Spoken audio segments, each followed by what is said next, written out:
Ini begini. Kaki kanan di depan, kaki kiri di belakang. Ini tidak boleh duduk gini. Jangan begini. Ini najis semua. Jadi ini monggo latihan Pak.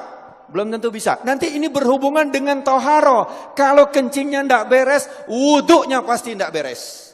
Kalau wuduknya tidak beres, sholatnya tidak beres. Bismillahirrahmanirrahim.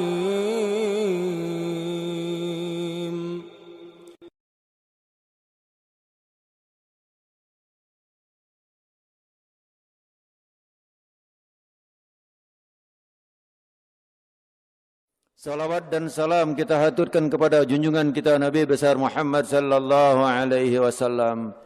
Kalau kita perhatikan, kita sering lupa bahwa kunci salat itu ada pada wudu. Apabila wudunya tidak beres, maka secara otomatis salatnya tidak beres. Wudunya akan ditentukan dari toharohnya.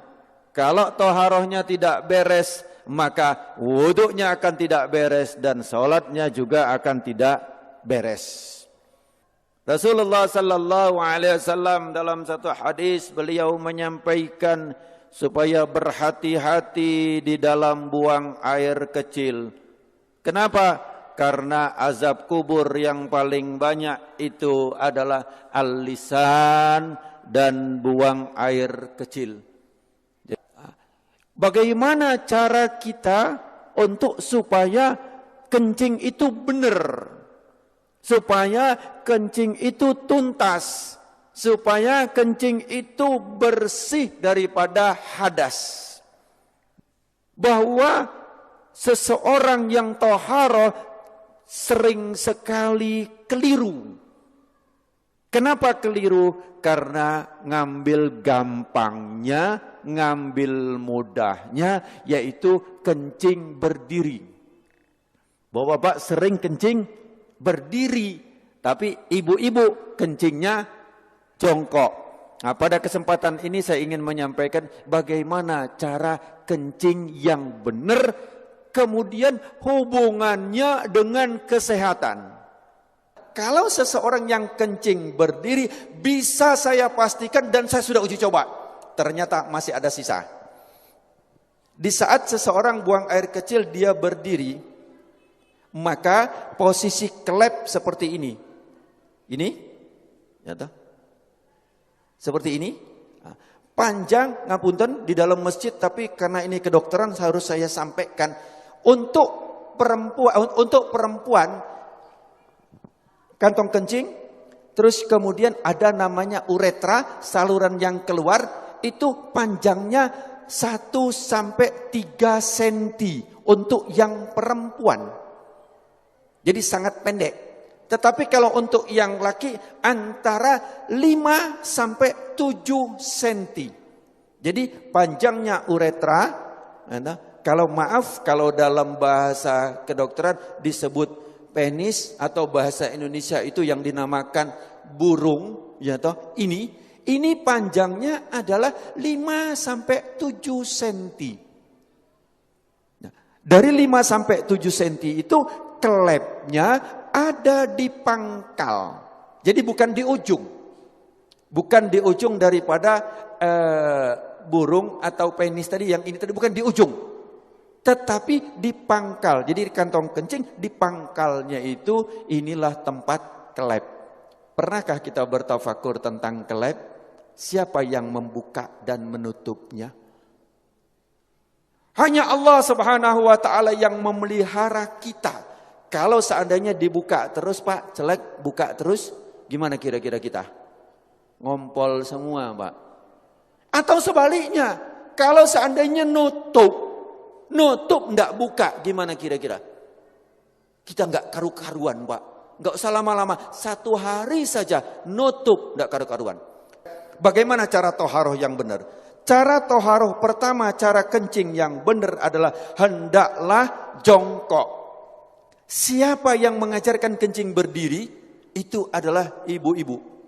Kenapa? Kalau anak kecil, waktu kita masih kecil ya, kalau anak perempuan disuruh jongkok. Tapi kalau anak laki, dipegang ketiaknya, atau bahasa Jawanya kelei, pegang. Benar gak Pak?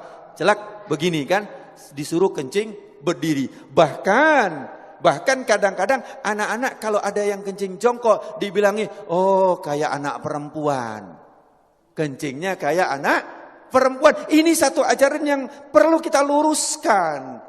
Perlu kita perbaiki bahwa kencing yang benar itu adalah jongkok. Apa hikmahnya? Satu, nanti insya Allah saya akan kupas hikmah daripada kedokteran. Bagaimana cara jongkoknya?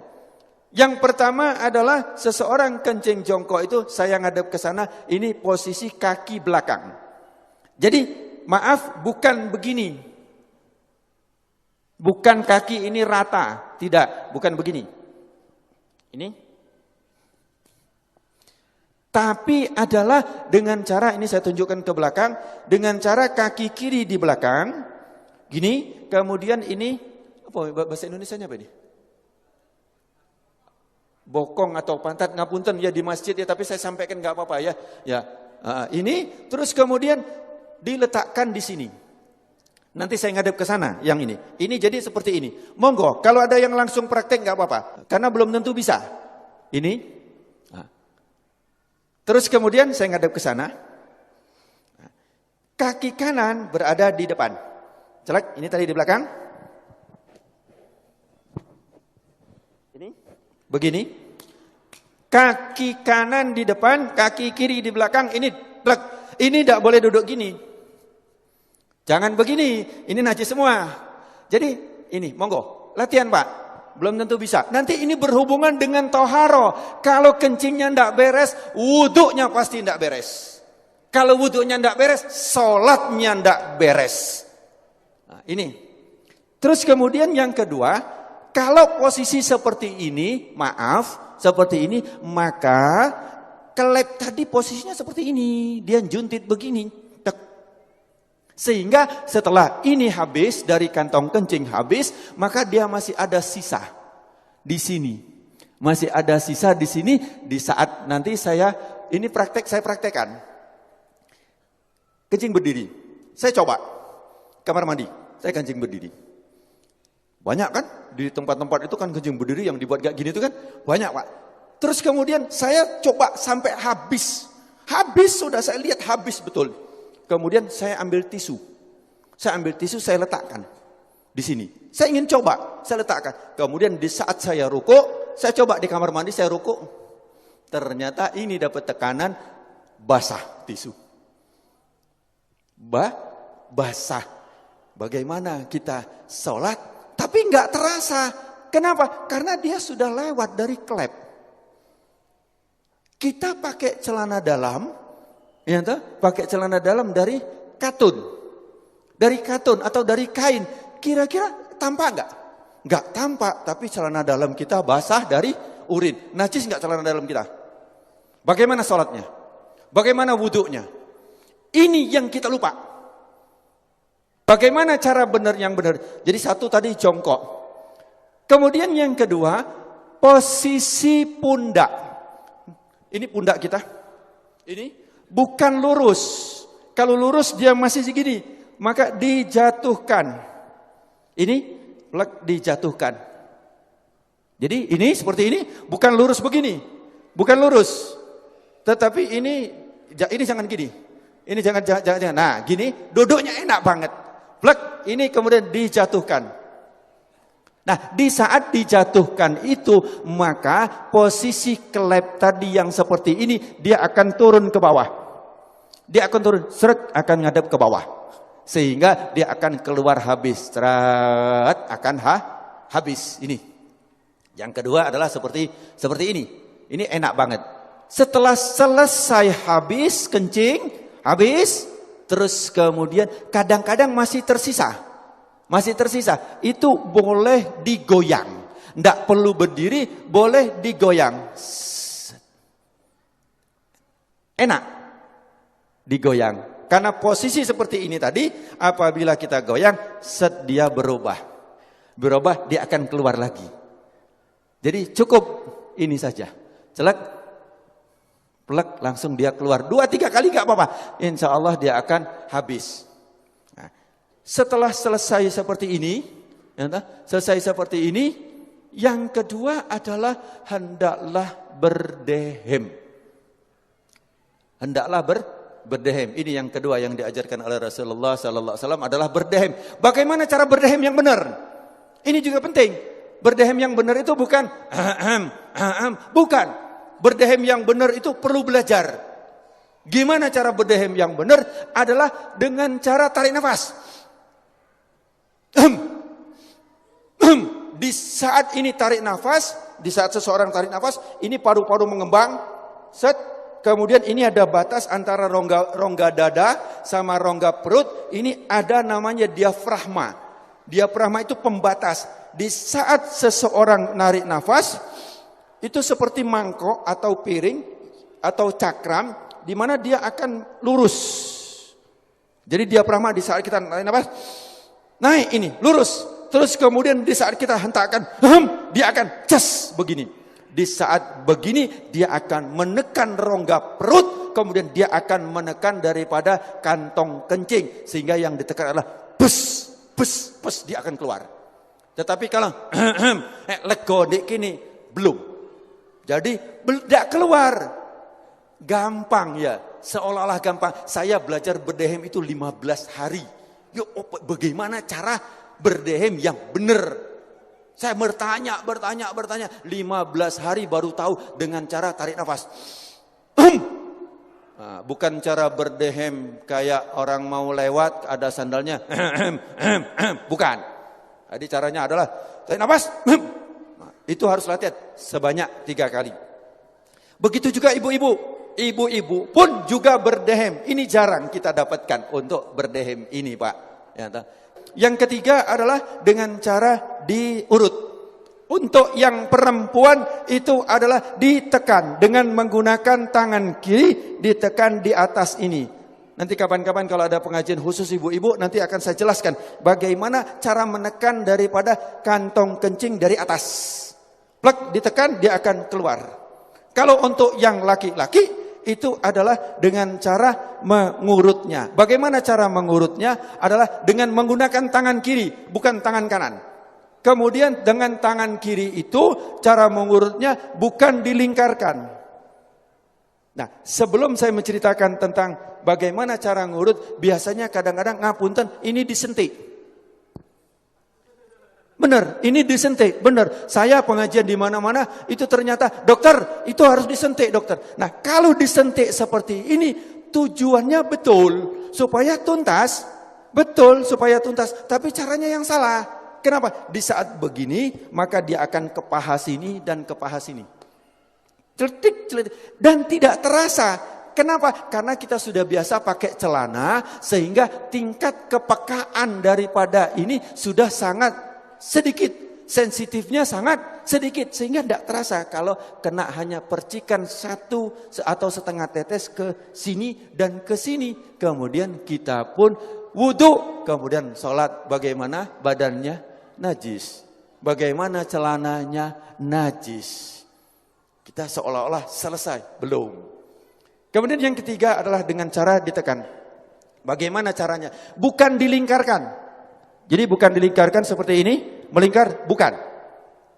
Bukan juga kalau ini jam, lingkar 12, 3, 6, 9. Ya. Bukan jam 3, jam 9, bukan begini.